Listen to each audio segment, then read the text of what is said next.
If you're running a software development agency, it shouldn't be too hard to grow. Welcome to ManagedCoder Podcast. Tune in every week to find out how to grow your software development agency and help you to solve your day-to-day problems. With 20 plus years experience running an agency, please welcome your host, Shahed Islam.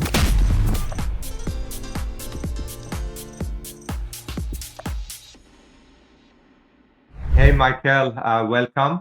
I have known you for so long, but I still need an introduction from you. Can you tell me a little bit about yourself and your Absolutely. agency? Thank you so much for having me. Oh man, we go back years and years at this point. My name is Michael Marcello. I'm the managing partner and co-founder of Blue Polo Interactive. We've been a digital agency spanning a multitude of services since 2010. Oh, that's great. So what do you guys do, or how did you start it running your agency? You're in New York, right? Absolutely. So it's such a great story. We have such a fun origin story of how my co-founder and I met and started this agency.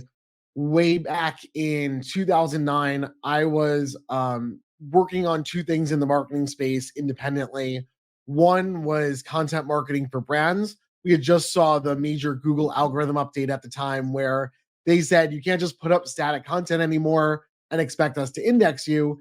You have to actively be talking about your topic. And all of a sudden, every business under the sun needed an ongoing stream of content. So my brand popped up to fill that need for them.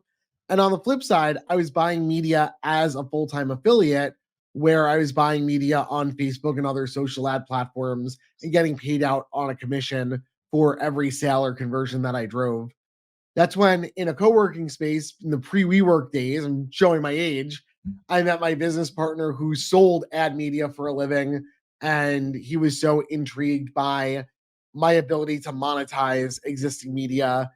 He had amazing contacts in the ad sales space. So we really put our brains together, started working on some projects together, and realized that our skills were so complementary that we were an absolute powerhouse when we worked together.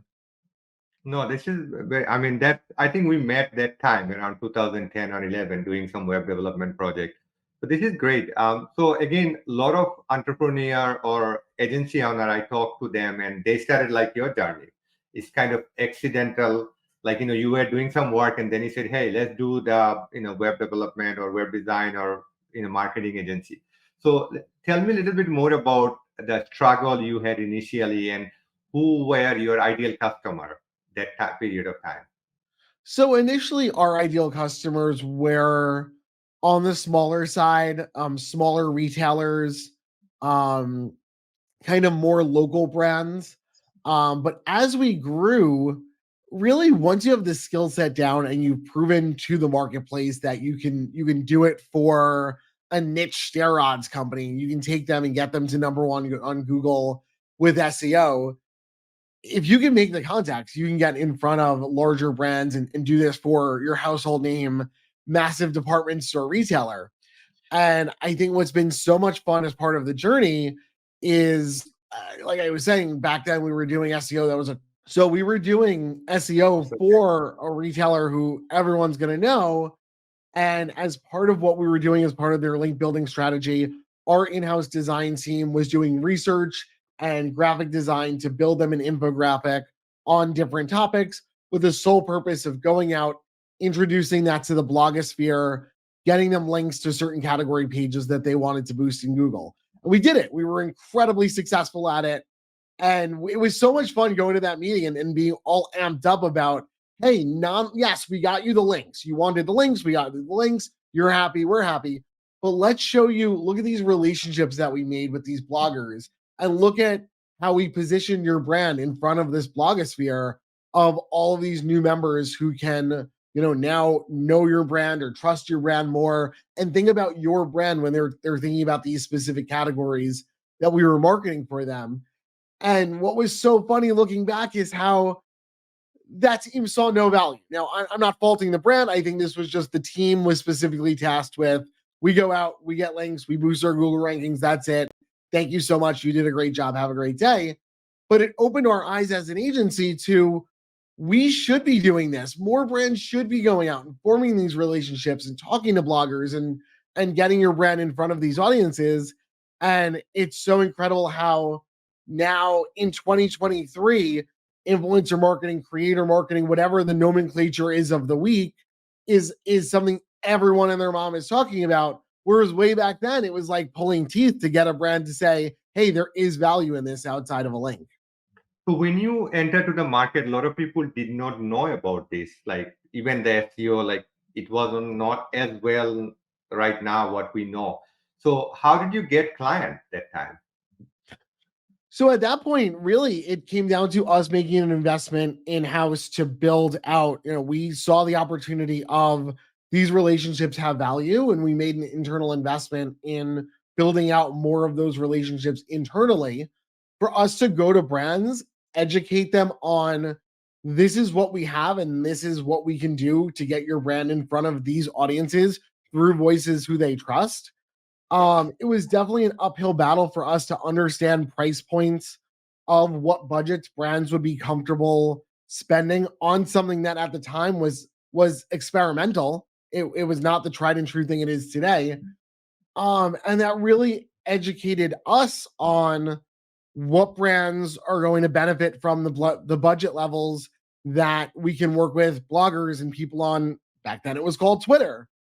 um, Other brands we found have huge television ad budgets that they can siphon a small percentage off of their multi-million dollar budget. They can siphon off 100,000 here, $200,000 there, and we can go work with large YouTube creators and deliver similar measured results, new customers for them, very similar to what they were seeing with the efficiency of TV ad buying, but through YouTube, through these audiences. So for us, it really came down to understanding that investment that we'd have to make internally to understand it, present it, educate the marketplace at the time, and then really come up with a wide range of solutions to where every budget level, again, whether it's blogs and Twitter, big bucks on YouTube, or Instagram, which typically tends to fall somewhere in between. Whoever you were in the market, we could develop a solution for you. So, Michael, I was talking to you earlier, and that you were saying that you started with doing a lot of stuff like SEO and buying media and stuff, but now you niche down. How did the transition happen, and why did it happen? Can you tell me a little bit more about this?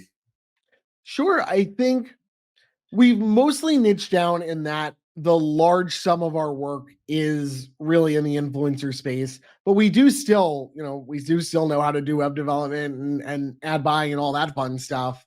But I think it was just such a natural transition of us being at the forefront of that at that time.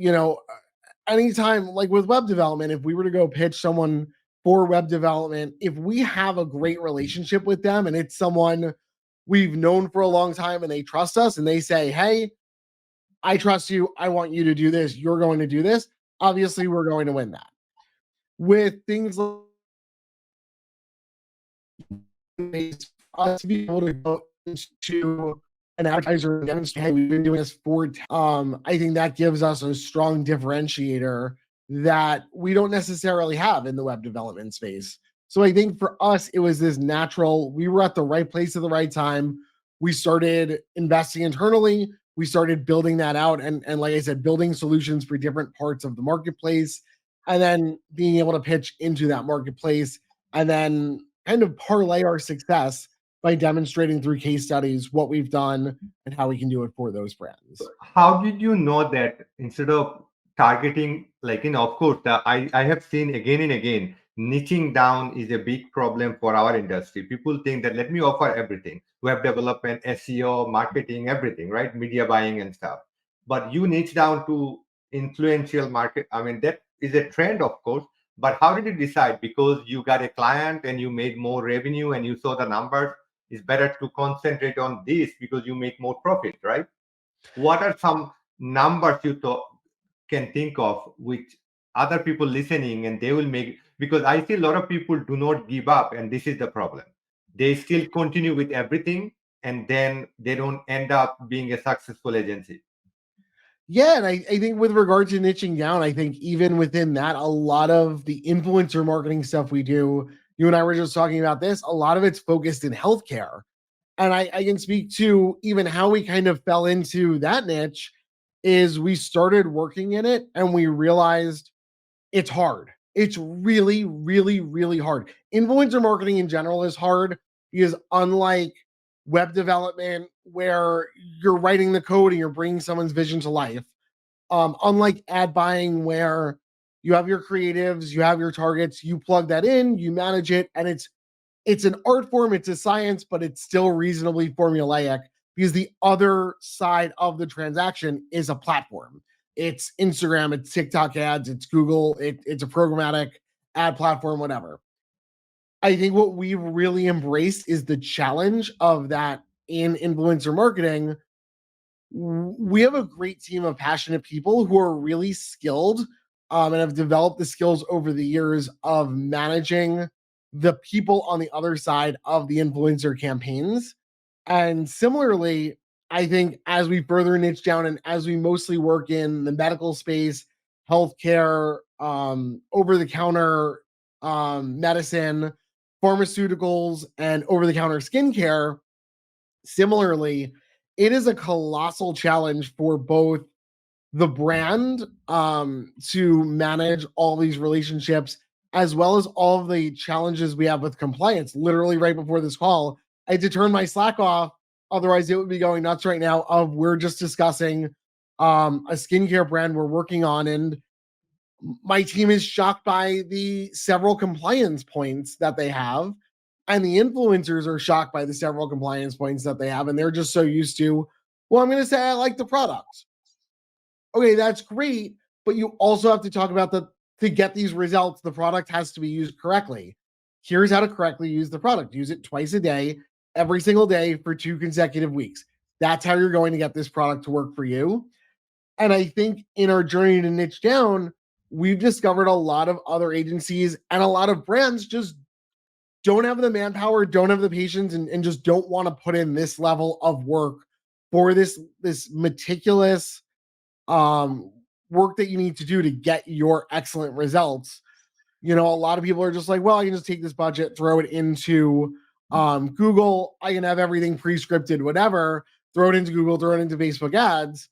But as you and I were actually talking about before this call, yeah, that's fine. When you run it on TV, you can have these high production ads. But for us, what we've seen internally is that brands getting in front of their audience with the voice of a creator is going to have exponentially better results. It's just a lot harder to get the work done because it's so meticulous. I think just to summarize my answer to your question, we've learned that we're really good at managing these meticulous processes and no one else wants to do it. So looking back to your journey for last 13 years or 14 years, that if somebody is starting an agency in 2024, January, what would be your top 3 advice for them? I think my number one thing is very much along the lines of what you and I, to pivot and be very willing to look at your results and look at the demands of the marketplace and be willing to change if there's shrinking demand, or if you realize, hey, we're really good at this and we can fill a need in the marketplace for it. My second piece of advice, I think, would be really, and obviously we were just talking about this on the influencer side, but it's so core on the I call it advertiser or client side, is really invest in fostering relationships. It's something that as years of working with you hand in hand, it's something that I love working with you on because you understand the value of the relationship. If I turn to you and go, hey, we're having X problem and this is going to be catastrophic if we don't address this right away, I'm not going to turn to you and waste your time and lie to you and make a mountain out of a molehill of everything. So to trust me, and you're going to trust me, and I trust that when I turn to you and say we have a big problem, it's going to get resolved. And I think building that trust on both ends, it really does go both ways. And I think that's absolutely key for any business, is building that relationship and building that trust. And for number 3, let me think about that one. I I think, think we got enough here, like a lot of messages you are putting in. I think the trusted relationship with other people, whether it is client and partners, are very important.